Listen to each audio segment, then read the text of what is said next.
नमस्कार, times of Swaraj में आप सबों का स्वागत है और मैं हूं संतोष सिंह। और टाइम्स ऑफ स्वराज में हम बात कर रहे हैं एक ऐसे घोटाले का जो पिछले 24 घंटे के अंदर बिहार की सियासत में भूचाल ला दिया है। जी हाँ, ये अलग बात है कि इस घोटाले की खबर दिल्ली से इंडियन एक्सप्रेस अखबार में छपी है, और ये अलग बात है उस खबर के छपने के 24 घंटे के अंदर रविशंकर प्रसाद का प्रेस कॉन्फ्रेंस होता है। और ये अलग बात है कि प्रेस कॉन्फ्रेंस के थोड़ी देर बाद ही हाई कोर्ट इस मामले में संज्ञान भी ले लेता है, सुनवाई भी हो जाती है और 24 तारीख को तिथि भी मुकर्रर हो जाता है। जी हाँ, ये संयोग हो सकता है, संभव है क्या, या प्रयोग है नीतीश के घेराबंदी करने का? जी हाँ, चलिए अब हम पूरी बात करते हैं। और खबर यह है कि बिहार सरकार पहली बार किसी बड़े घोटाले के मामले में घिरती हुई दिख रही है। जी हाँ, पहली बार 2005 से लेकर 2023 तक लगातार नीतीश और नीतीश के संरक्षण में जो सरकारें चल रही थी, जिसमें बीजेपी भी शामिल था, अधिकांश समय तो बीजेपी शामिल था, कुछ दिनों के लिए, कुछ वर्षों के लिए आरजेडी शामिल हुआ है, लेकिन अब तय ये हो गया है कि बीजेपी के मंत्री को भी अगर बंद करना हो कर दो, लेकिन नीतीश को छोड़ना नहीं है। नीतीश के उस ब्यूरोक्रेट को छोड़ना नहीं है जिसके सहारे नीतीश ऑक्सीजन ले रहे हैं। जी हाँ, मामला एम्बुलेंस 102 से जुड़ा हुआ है। कहा यह जा रहा है कि 1600 करोड़ के इस एम्बुलेंस के खेल में जहानाबाद से जदयू के सांसद जो चंद्रवंशी जी हैं, उनके बेटे की कंपनी को लगातार सरकार फेवर करती रही है। 2017 से, जिस समय में मंगल पांडे स्वास्थ्य मंत्री हुआ करता था, पढ़ते अमृत समझ सकते हैं, जहाँ पढ़ते अमृत हो वहाँ तो अमृत बटेगा ही बटेगा। लेकिन सवाल ये है कि पढ़ते अमृत पर कोई कार्रवाई होगी क्या? लेकिन जिस तरीके से सियासी भंवर में बीजेपी बिहार में फंसती जा रही है, और ख़ास करके विपक्षी एकता को लेकर जो चीज़ें बिहार से होनी शुरू हुई है, ऐसे में बीजेपी अगर 2-3 मंत्री और पदाधिकारी को सूली पर भी चढ़ा दे तो हमें लगता है कि उन्हें थोड़ा सा भी दर्द नहीं होगा, क्योंकि अगर कार्रवाई होती है तो मंगल पांडे भी जाएंगे, पढ़ते अमृत भी जाएंगे, कई और लोग भी जाएंगे। बीजेपी के करीबी कई लोगों का इसमें खेल है। सांसद भले ही जदयू का है, जिनके बेटे की कंपनी पर ये आरोप है अनियमितता का कि सारे नियमों को ताक पर रखकर 102 एम्बुलेंस के संचालन की जिम्मेवारी सांसद के पुत्र के कंपनी को दी गई है, और वो उस कंपनी में कई तरह की अनियमितता की बात समय समय पर आती रही है। कोरोना काल में उस एम्बुलेंस ने सारी खूबियाँ उजागर हो चुकी है कि किस तरीके से उस एम्बुलेंस में ना एसी काम करता था, ना जीवन रक्षक दवाइयाँ थी, ना उनके पास स्टाफ था, फिर भी जय श्री राम। सब, जब हम आपके साथ हैं तो सब कुछ रामे राम है।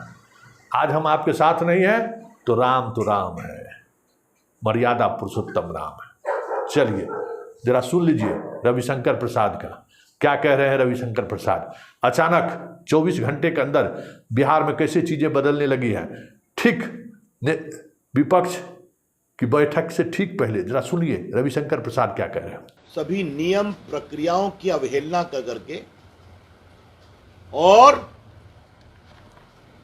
3 साल तीसरी बार करने का भी उसमें ऑप्शन पहली बार लगा दिया गया। जिनको नहीं मिला वो कोर्ट में गए, मामला कोर्ट में पेंडिंग है। फिर बिहार सरकार ने एडवोकेट जनरल की राय की अनुशंसा के आलोक में इनको दे दिया। कहा गया लोएस्ट बिडर है। जहां तक हमारी जानकारी मिली है कि पूरे आवश्यकताओं को शिथिल किया गया। आपके पास इतना कॉल सेंटर होना चाहिए, इतना एम्बुलेंस चलाने का अनुभव होना चाहिए। दिल्ली के अखबार इंडियन एक्सप्रेस ने इस पर बहुत बड़ी तहकीकात की है, और आज दूसरी जो खबर आई है वो और चौंकाने वाली है और बहुत चिंताजनक है। बिहार सरकार की स्वास्थ्य सेवाओं के द्वारा कोविड काल में जदयू के एमपी के बेटे के इस एम्बुलेंस चलाने वाली कंपनी की ऑडिट की गई और ऑडिट में पाया गया कि एक्सपायर्ड मेडिसिन थी एम्बुलेंस में। समझ गए आप? एम्बुलेंस में एक्सपायर्ड मेडिसिन पाई गई और ऑक्सीजन सिलेंडर भी काम नहीं कर रहा था और कई बार तो आपके एसी भी नहीं काम कर रहा था। और ये सब कोर्ट किए जो मैं पढ़ने जा रहा हूं वो कोरोना काल में है, जिस समय एम्बुलेंस की सबसे अधिक आवश्यकता थी। और जो नोडल पटना में सेंटर एनएमसीएच बनाया गया था, आपको याद होगा, कोविड का, उनके द्वारा भी एक गंभीर आपत्ति प्रकट की गई है। ये देखिए, भागलपुर के 7 एम्बुलेंस का इंस्पेक्शन किया गया अक्टूबर 4, 2019 को। इसमें मुंगेर भागलपुर में एक्सपायर्ड मेडिसिन, माइक्रो ड्रिप्स, ये सब एम्बुलेंस में पाया गया। कोई ऑक्सीजन सिलेंडर नहीं था। मैं खाली वो ऑडिट रिपोर्ट से पढ़ रहा हूं जो इसमें कोटेड है। 13 फरवरी 2020 को 7 एम्बुलेंस को वैशाली मुजफ्फरपुर में इंस्पेक्ट किया गया। इसमें एयर कंडीशन नहीं था, एक्सपायर्ड मेडिसिन प्राप्त किया गया। फरवरी 24, 2020 को नालंदा नवादा में भी एक्सपायर्ड मेडिसिन पाया गया और जो बाकी ड्रग्स वगैरह हैं वो भी नहीं रखे गए थे। फरवरी 24, 2020 को 9 एम्बुलेंस को इंस्पेक्ट किया गया। कहाँ कहाँ? सुपौल, समस्तीपुर, दरभंगा में एयर कंडीशन काम नहीं कर रहा था और मिनिमम ड्रग्स जीवन के लिए नहीं था। और जुलाई 6, 2020 को 14 एम्बुलेंस इंस्पेक्ट किया गया मुजफ्फरपुर, समस्तीपुर, सुपौल में और यहाँ पर ऑडिट ने पाया कि एक्सपायर्ड मेडिसिन एम्बुलेंस में रखा हुआ है। और इसी प्रकार से आपके दरभंगा, अरवल, भोजपुर, बक्सर का 5 एम्बुलेंस है और 11 जहानाबाद का 11 एम्बुलेंस है। वहाँ भी यही हाल है कि non functional blood pressure, empty cylinder, expired medicine. तो जो एमपी साहब के बेटा ये चलाते हैं, उनके पिता की कंस्टिट्यूंसी जहानाबाद है, वहां के भी एम्बुलेंस में एक्सपायर्ड मेडिसिन था और ऑक्सीजन सिलेंडर नहीं था। तो आपने सुना रविशंकर प्रसाद क्या कह रहे हैं? मतलब साफ है। याद करिए चारा घोटाला का वो दौर, जिस दौर में रविशंकर प्रसाद, सरयू राय, सुशील मोदी, शिवानंद तिवारी, यही लोग थे जिन लोगों ने चारा घोटाला को लेकर कोर्ट गए थे और फिर कोर्ट में जो कुछ भी हुआ सब सामने में है। तो क्या ये माना जाए कि नीतीश के लिए ये पटकथा लिखी जा रही है जिसकी शुरुआत हो चुकी है और उस पटकथा को लेकर अब हाईकोर्ट में मामले की सुनवाई भी होने वाली है। 24 तारीख को, आज ही सुनवाई हुई है, 24 तारीख को डेट मुकर्रर किया गया है।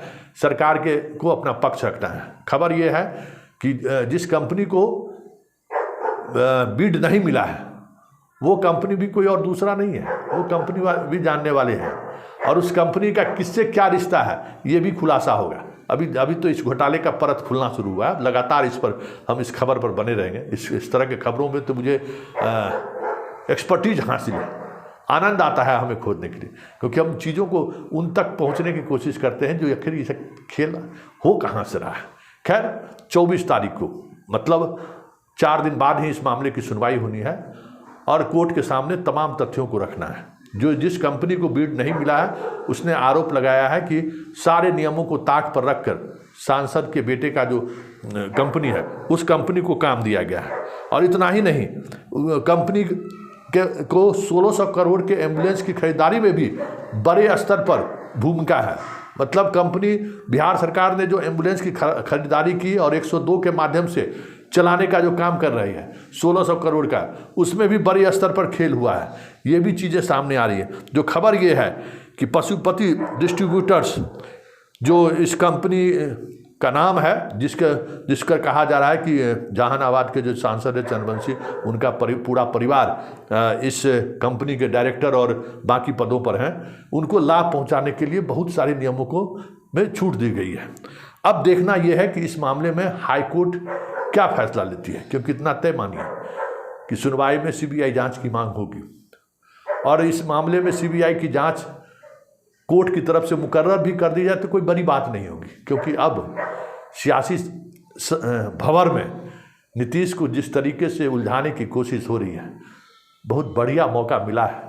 और इसी सहारे, क्योंकि सांसद भले ही जदयू का रहा हो, लेकिन इस पूरे खेल की अगर हम बात करें तो सच्चाई यही है कि अगर इस खेल में कोई गड़बड़ी हुई है तो भाजपा के विधान पार्षद और हर किसी के चहेते मंगल पांडे की भूमिका सामने आएगी, परते अमृत की भूमिका सामने आएगी। और यही वजह है कि इस मामले में सुशील मोदी खबर छपने के 48 घंटे बाद भी चुप्पी साधे हुए हैं, जबकि अमूमन इस तरह के मामले में सुशील मोदी सबसे आगे रहते हैं।